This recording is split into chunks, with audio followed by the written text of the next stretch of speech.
Hello people, welcome back to my channel. నేను మీకు ఇంకో హెల్తీ బ్రేక్ఫాస్ట్ రెసిపీతో మీ ముందుకైతే వచ్చేసాను.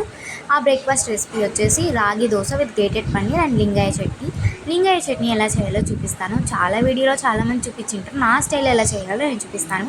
ఒక ప్యాన్ తీసుకొని అందులో ఒక ఆయిల్ వేసి, అలాగే వెల్లుల్లి వేసి, ఒక కప్ వరకు పీనట్స్ వేసి, కొంచెం రాక్ సాల్ట్ వేసి, ఒక హాఫ్ లెమన్ అంతా చింతపండు వేసి, కొంచెం 1 table spoon of red chilli powder కూడా వేసి మిక్సీ అయితే పట్టుకోవాలి. ఇప్పుడు అదే ప్యాన్లోకి మనం కొంచెం ఆయిల్ పోసి జీలకర్ర, ఆవాలు, అలాగే కరివేపాకు, ఉద్దిపప్పు, పెసరపప్పు కావాలంటే వేసుకోవచ్చు. వేసి అది కూడా మిక్సీ వేసి ఆ మిక్చర్ని మనం చట్నీలో అయితే మిక్స్ చేసేవాలి. ఇప్పుడు దోశ కోసం ఒక ప్యాన్ తీసుకొని అందులోకి ఆయిల్ వేసి, మస్టర్డ్ సీడ్స్, జీలకర్ర కూడా వేసి బాగా చిటపట అయ్యాక అందులోకి శనగపప్పు కూడా వేయాలి.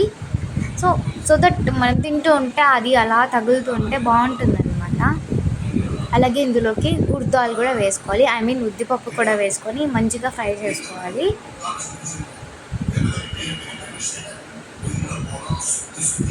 ఇప్పుడు మనం కట్ చేసి పెట్టుకున్న onions, green chillies, carrot, capsicum కూడా ఒక్కొక్కటిగా యాడ్ చేసుకోవాలి.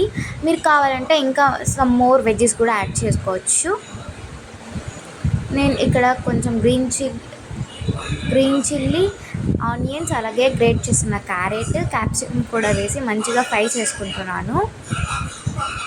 క్యాప్సికమ్ కావాలంటే మీరు ఇంకా చిన్నగా కట్ చేసి వేసుకోవచ్చు. అలాగే ఇప్పుడు ఇందులోకి కరివేపాకు, అలాగే కొంచెం పసుపు కూడా యాడ్ చేసుకోవాలి. ఇప్పుడు ఒక బౌల్ తీసుకొని అందులోకి మీకు ఎంత క్వాంటిటీ కావాలంటే అంత పిండి తీసుకొని 2 టేబుల్ స్పూన్ ఆఫ్ రాగి పిండి కూడా మిక్స్ చేసుకోవచ్చు. ఇది కంప్లీట్గా రాగి పిండితో కూడా చేసుకోవచ్చు. ఇందులో కొంచెం సాల్ట్, ఇడ్లీ సోడా, అలాగే ఫ్రై చేసి పెట్టుకున్న మిక్చర్ని కూడా వేసి మంచిగా మిక్స్ చేసుకోవాలన్నమాట.